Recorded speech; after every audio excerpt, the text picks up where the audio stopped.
Hello everyone, good morning. आज थोड़ा investment के बारे में बात करते हैं। किस तरह का इन्वेस्टमेंट ठीक होता है? प्रॉपर्टी का इन्वेस्टमेंट है, शेयर मार्केट में इन्वेस्टमेंट होता है, गोल्ड में इन्वेस्टमेंट होता है, फिजिकल गोल्ड है, ईटीएफ है, गोल्ड ईटीएफ्स, सिल्वर ईटीएफ्स। तो इस पे मैं थोड़ा अपना पर्सपेक्टिव आपके साथ शेयर करूंगा। देखिए, और ये सब मैं सुनी सुनाई बातें नहीं कह रहा हूँ, अपने अनुभव से बता रहा हूँ। अगर हम सबसे पहले प्रॉपर्टी के इन्वेस्टमेंट की बात करें, प्रॉपर्टी खरीदना, जैसे मैं दुबई में रहता हूँ, प्रॉपर्टी खरीदना सही है कि गलत है, खरीदनी चाहिए कि नहीं खरीदनी चाहिए, इसका अगर कोई भी आपको येस और नो में आंसर देता है, तो वो गलत है। द फैक्ट इज़ कि आपका आप प्रॉपर्टी खरीद लें, उसके बाद भी चीज़ें गलत जा सकती हैं और आपको ऐसा अनुभव हो सकता है कि ये मेरी ज़िंदगी का सबसे गलत डिसीज़न था। अगर आप प्रॉपर्टी ना खरीदें, तो भी हो सकता है मार्केट शूट अप कर जाए और आप ज़िंदगी भर रिग्रेट ही करते रहें कि ये बहुत बड़ा अपॉर्च्युनिटी लॉस था। तो प्रॉपर्टी खरीदें या ना खरीदें, दोनों के ही अपने-अपने पॉज़िटिव नेगेटिव्स हैं और पॉज़िटिव नेगेटिव लगभग बराबर ही हैं, ठीक है? लगभग बराबर हैं। तो अगर कोई मुझसे 5 साल, 10 साल पहले पूछता कि प्रॉपर्टी खरीदनी चाहिए, जैसे मैं आपको अपनी इवोल्यूशन जर्नी अगर बताऊँ, एक टाइम था जब मेरा ये विचार था कि प्रॉपर्टी नहीं खरीदनी चाहिए। मैं बड़ा ही उसको लेके कि कोई घर-वर में इन्वेस्टमेंट नहीं करना चाहिए, यू शुड हैव कैश। तो वो मैं पहले कैश वाली ब्रिगेड में था। उसके बाद फिर उसके कुछ साल बाद, 5-6 साल बाद, मैं दूसरी ब्रिगेड में आ गया कि प्रॉपर्टी खरीदनी चाहिए, ओके, और बड़ा बुलिश हो गया। अब इस समय मैं न्यूट्रल ब्रिगेड में हूँ। खरीद लो, तुम्हारी श्रद्धा है तो खरीदो, तुम्हारी श्रद्धा है तो मत खरीदो, क्योंकि तुम खरीद रहे हो या नहीं खरीद रहे हो, दोनों में ही you are buying the complete package. Property खरीद रहे हो तो उसके साथ उसका जो बर्डन है, जो उसके ऑपरेशनल इश्यूज़ हैं, बाकी चीज़ें वो सब आपके सामने आएँगी। नहीं खरीद रहे हो तो भी नहीं खरीदने का जो लॉस हो सकता है, अपॉर्च्युनिटी लॉस, वो आपके सामने आएगा। मतलब अगर आप जोड़-घटाव करोगे तो दोनों ही डिसीज़न्स के अपने-अपने पॉज़िटिव नेगेटिव हैं। इसलिए अब मैं किसी को रिकमेंड नहीं करता हूँ कि तुम्हें प्रॉपर्टी खरीदनी चाहिए कि नहीं खरीदनी चाहिए, ठीक है? भाई तुम्हारी श्रद्धा हो, समय बन रहा हो, संयोग बन रहा हो, अच्छी चीज़ मिल रही है, तुम्हें अच्छा लग रहा है, ख तुम्हारा इंट्यूशन कह रहा है खरीदने का, तो खरीद लो। नहीं इंट्यूशन कह रहा है, तो मत खरीदो। You are fine in both the scenarios. कोई ट्रेन नहीं छूट रही है, कोई लॉस नहीं हो रहा है, नथिंग, ठीक है? You are fine in both the cases. अच्छा, अब ये तो हो गई प्रॉपर्टी की बात। What about other investment types? Share market का भी सेम है। तुम्हें मार्केट में इन्वेस्ट करना है करो, नहीं करना है ना करो। दोनों के अपने-अपने पॉजिटिव नेगेटिव। कोई भी asset class for that matter safe नहीं है। कोई बोले कि यार फिजिकल मेटल सेफ है, फिजिकल मेटल बिल्कुल सेफ नहीं है।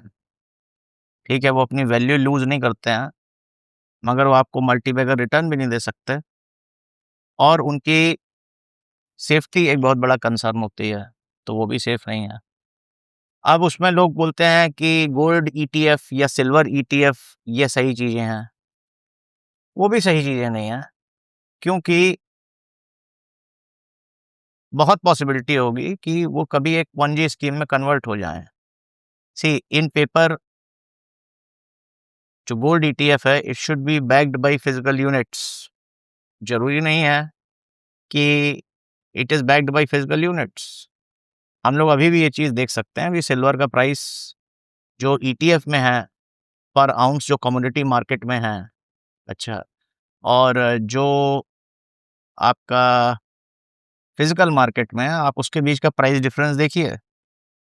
पेपर प्राइस जो होता है वो कभी भी फिजिकल मार्केट के प्राइस को रिफ्लेक्ट नहीं करता है। इससे क्लियर समझ में आता है कि इनके बीच में डायरेक्ट कोरिलेशन प्रोक्लेम किया जाता है मगर कोई डायरेक्ट कोरिलेशन है नहीं, राइट।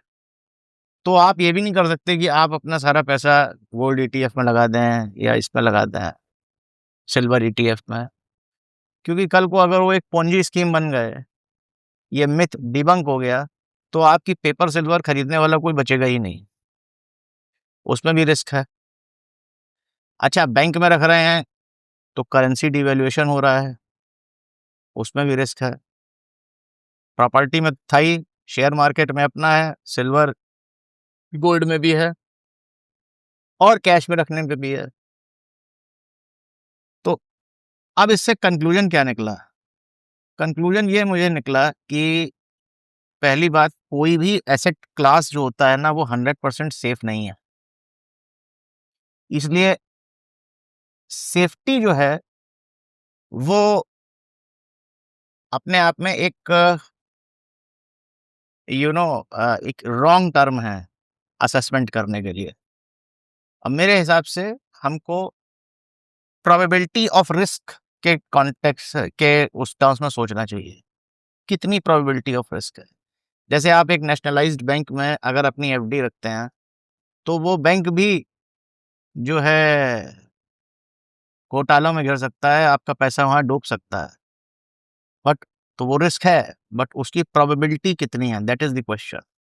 तो हमेशा कोई भी आप फाइनेंशियल डिसीजन की जब बात करें तो प्रोबेबिलिटी ऑफ रिस्क को जरूर कंसीडर करें और रिस्क रिवॉर्ड को भी कंसीडर करें।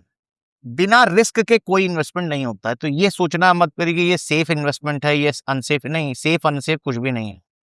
हमको रिस्क रिवॉर्ड देखना है कि अगर मेरा रिस्क है तो मेरा रिस्क इतना है, मेरी डाउनसाइड इतनी है, और अगर मुझे रिवॉर्ड मिलेगा तो मेरी जो अपसाइड है वो कितनी है। तो अगर आपका रिस्क रिवॉर्ड फेवरेबल है और प्रोबेबिलिटी ऑफ रिस्क आपको समझ में आता है कि ओके है, राइट, आपके रिस्क एपेटाइट के बराबर के अकॉर्डिंग है, तो आप कहीं भी इन्वेस्टमेंट करें, यू आर फाइन। तो सेफ इन्वेस्टमेंट नाम की कोई चीज नहीं है। और ऐसा भी हो सकता है कि even though probability of risk कम है किसी चीज में, ठीक है, और रिस्क रिवॉर्ड भी अच्छा है, मगर आपकी किस्मत अच्छी नहीं है और आपने सारा डिसीजन सही लिया, आपका डिसीजन मेकिंग फ्रेमवर्क बिल्कुल करेक्ट है, मगर आपकी किस्मत ठीक नहीं है और आपके केस में वो रिस्क मटेरियलाइज हो गया, राइट। तो मटेरियलाइज हो गया तो उसको एक्सेप्ट कर लीजिए, ज्यादा उसको लेके परेशान मत होइए, आपने अपने हिसाब से एक सही डिसीजन लिया। अच्छा, अब यहाँ पर एक दूसरी बात आती है कि जब आपको पता है कि रिस्क मटेरियलाइज हो सकता है, तो यहाँ पर पोजीशन साइजिंग बहुत मैटर करती है, इसीलिए कि ऐसा नहीं होना चाहिए कि आप ऑल इन ऑन प्रॉपर्टी हैं या all in on stock market हैं, क्योंकि अगर वो रिस्क मटेरियलाइज हो गया, इवन दो आपने जब इक्वेशन एनालाइज करी थी सब कुछ सही था, रिस्क रिस्क रिवॉर्ड भी अच्छा था और प्रोबेबिलिटी ऑफ रिस्क भी कम थी, बट जीरो तो नहीं थी, तो वो भी एक पॉसिबल आउटकम है कि आपका जो इन्वेस्टमेंट है वो हवा में उड़ जाए। उसको कंसीडर करना पड़ेगा और उसको उससे सेफगार्ड करने के लिए ही हम जो है हम डाइवर्सिफिकेशन करते हैं, स्टॉक मार्केट में भी करते हैं, शेयर प्रॉपर्टी मार्केट में भी करते हैं और बाकी चीज़ों में भी करते हैं, ताकि अगर किसी एक का चीज़ में हमारा रिस्क मटेरियलाइज हो भी गया तो भी हमारे लिए कोई उतनी बड़ी प्रॉब्लम क्रिएट नहीं करेगा। तो डाइवर्सिफिकेशन इज़ इम्पोर्टेंट और साथ में पोज़ीशन साइज़िंग बहुत इम्पोर्टेंट है, ठीक है? ऑल इन मत रहिए किसी में, सोच समझ के इन्वेस्टमेंट करिए, रिस्क के टर्म्स में चीज़ों को देखना शुरू करिए, राइट? बहुत ज़्यादा हवा मत उड़िए कि अगर मार्केट आगे बढ़ रहा है तो चलो मैं तो मार्केट में इन्वेस्ट करूँगा, स्टॉक मार्केट में या अगर प्रॉपर्टी में बूम आ रहा है, तो मैं प्रॉपर्टी में इन्वेस्ट करूँगा। हवा में उड़ने की कोई ज़रूरत नहीं है। फोमो वगैरह ये सब गलत चीज़ें हैं। जो चीज़ ऊपर जाती है, वो नीचे भी आती है, मार्केट कहीं भागा नहीं जा रहा है। इंडियन स्टॉक मार्केट को देखिए, पिछले 3-4 साल से एक ही रेंज में घूम रहा है, ठीक है? तो इवेंचुअली पैसा जो बनेगा वो पेशेंस से ही बनेगा, over a period of long term. Quick money नाम की कोई चीज़ नहीं है। मुझे तो अभी नहीं समझ में आई क्विक मनी। बनाने वाले बनाते होंगे, मैं ये नहीं कह रहा हूँ, बट मैंने पर्सनली अभी तक उस कोड को क्रैक नहीं कर पाया। मेरी साइकोलॉजी उस तरीके से अभी एडजस्ट नहीं हुई कि मैं कोई एक अच्छी ट्रेडिंग करने लग जाऊँ या अच्छा थ्योरी में मुझे सब कुछ पता है, बट साइकोलॉजिकली अभी उस तरीके से चीज़ों को हैंडल मैं प्रॉपर्ली नहीं करता हूँ। तो मेरा तो यही वो है कि भाई अपने हिसाब से रिस्क एपेटाइट के हिसाब से रिस्क की प्रोबेबिलिटी को आप अंडरस्टैंड करिए और फिर